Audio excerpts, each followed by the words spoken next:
Entendemos, por tanto, que obedece a una postura oficial que está empezando a transmitir el gobierno. Don Rubén, ¿qué le parece? Vamos a ver, yo he estado defendiendo la monarquía española y el ordenamiento constitucional actual en situaciones muy difíciles, incluida la Facultad de Ciencias Políticas y Sociología, y he pagado peajes por eso.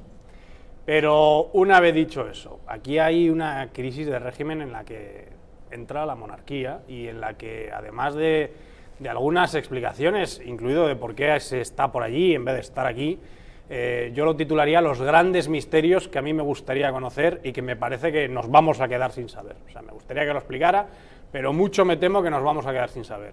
Empezando por 1975, esa salida del Sáhara, lamentable, en la que ni Franco, todavía medio vivo, medio muerto, ni su papá, que tenía los derechos dinásticos, querían que eso sucediera.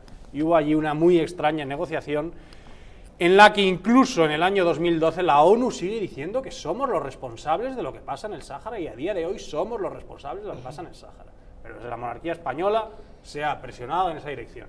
Segundo, 23 de febrero de 1981. Que hay, no sé, este docudrama del ala oeste de la Casa Blanca o de la Palacio de Moncloa, pero hubo esta película que la última era pura ciencia ficción, Ahí pasaron toda una serie de cosas que no sé si el pueblo español llegará algún día a conocer y en el que se benefician determinados mitos. Tercero, la propaganda absolutamente complaciente con la Unión Europea que ha hecho la monarquía, diciendo que ellos no se metían en política y que solo votaban en referéndums como la Unión Europea. Oiga, más política que la Unión Europea, y que habernos metido la Unión Europea con una serie de mochilas que hemos tenido que pagar y con una serie de peajes para los españoles hasta en la sopa, pues más política que eso, yo no sé dónde está. Entonces sería otra de las grandes cuestiones de la que a mí me gustaría que diera explicaciones. Y luego ya hace pues casi 20 años también había y se sabía toda una serie de cuestiones que han denunciado una serie de periodistas en España que han pagado también un peaje, de sus prácticas comisionistas. Entonces yo creo que una parte de España es consciente de que el señor Juan Carlos I ha tenido prácticas comisionistas.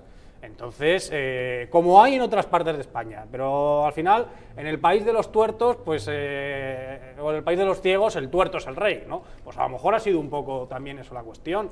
Entonces, hay cosas que habría que reflexionar y, si no, pensar y, pues, con toda la tranquilidad, pensar en un nuevo tipo de magistratura, una jefatura de Estado, que puede ser una jefatura de Estado vitalicia, elegida por las Cortes Generales en sesión conjunta por una mayoría de 3/5, en la que el jefe del Estado tenga un derecho de veto efectivo, en lo que ha fallado también, y me gustaría que diera explicaciones de por qué no firmó la Ley de Memoria Histórica, que era una enmienda a la transición y que yo defiendo que no la tendría que haber firmado. Pues una nueva jefatura de Estado con esas características, con un claro derecho de veto y con una moderación entre los tres poderes, que el monarca actual tampoco ejerce. Es una oficina, no sé si del ala oeste o del ala oeste, pero es una oficina de la Moncloa.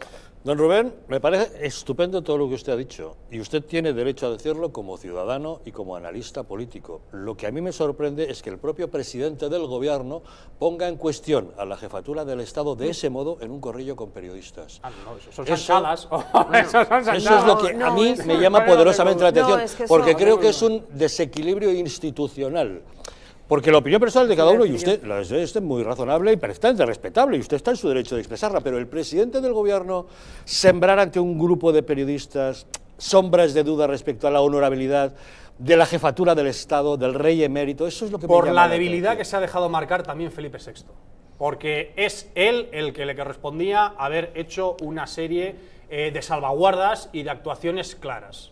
Almudena, ¿usted qué opina? Yo a este respecto opino que hay una fiscalía que, según Pedro Sánchez, depende de quién depende, que es quien decide archivar las actuaciones. A partir de aquí yo no tengo nada que decir. Si la Fiscalía decide archivar, la Fiscalía decide archivar, punto, pelota y final.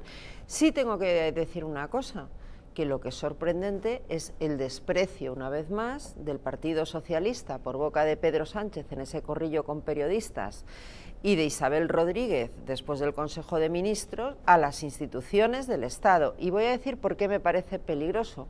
Porque tenemos un gobierno en cuyo seno late una tentación totalitaria y cuya finalidad pasa por el desprestigio de las instituciones.